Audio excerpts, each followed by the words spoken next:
Welcome to the Boss Up series. My name is Omobolaji Mogaji and I'm here to simplify branding, marketing, structure, sourcing, negotiation, and factory sourcing for beauty entrepreneurs. My goal is simple: to help you launch and scale your beauty brand business without stress. Let's build a profitable and sustainable business together.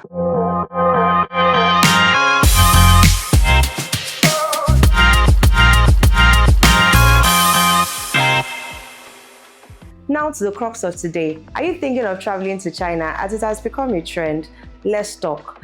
Navigating China as a Nigerian entrepreneur is an experience like no other. From the factory visits to the negotiation tactics, let me give you guidelines on how to save yourself money and time. China, as we know it, is the global hub for manufacturing, and for Nigerian entrepreneurs, it's the gold mine of opportunities. But if you go unprepared, you will be wasting your money, missing out on great deals, and most importantly, you are struggling with logistics. In this episode, I'll be sharing the ultimate guide to help you maximize your beauty business trip to China. Before you walk into no man's land, a place you don't understand and a place you're not familiar with, the first thing you need is to map out the location of the factories that you are going to. Imagine coming to Nigeria and everyone is coming to Nigeria, but then you don't do your research knowing that Adire, the hub of Adire, is in Abeokuta. Put that in the same analogy as China. If you're looking into starting a beauty business, then Guangzhou is the center hub for everything beauty, from hair, makeup, and skincare. If you're looking into other big parts of the businesses, you need to research the province as to where you are going to. You need to make arrangements for your flights, as you know the kind of passports that we have. You need to also make arrangements for your visas. That being said, we all know that people will tell you you need a tour guide.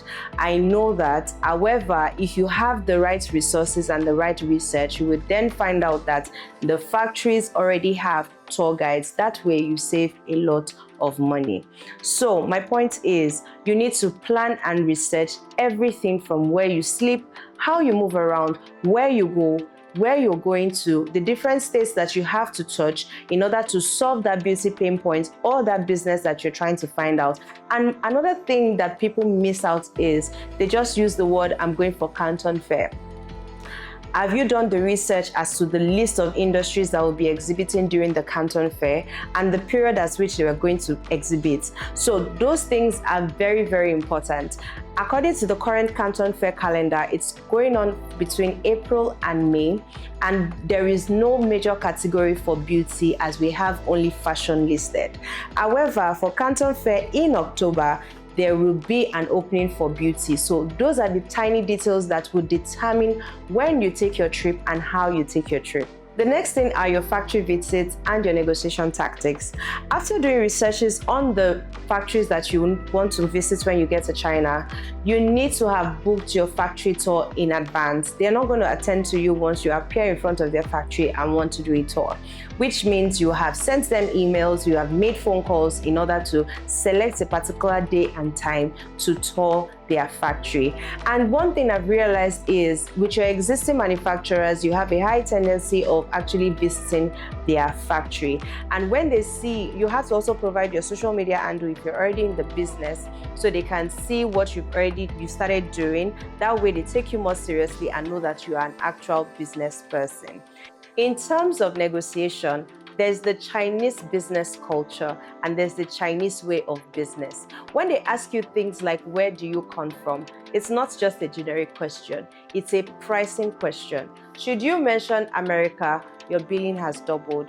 Should you mention the US, your billing has tripled. Should you mention Africa, it affects the kind of quality that they show you. So when you get there, the right way to answer is, I'm a global business person looking to expand my portfolios, and my purpose here is to go through all your qualities to know how to make my decision. With that kind of answers, you've been able to set yourself apart from other people that go to China and ask the same questions. And when they ask you questions like, what's your MOQ? That's your minimum order quantity. You let them know you need to see their catalog before you can make your decision. So I hope with these tips, you know the right questions and the right way to plan before you go on your trip to China. And for those who are still planning and you need a checklist on how to go about this journey, I have created a checklist. All you have to do is type checklist on the comment section and I'll send it to you for free. Don't say I didn't do anything for you. Bye.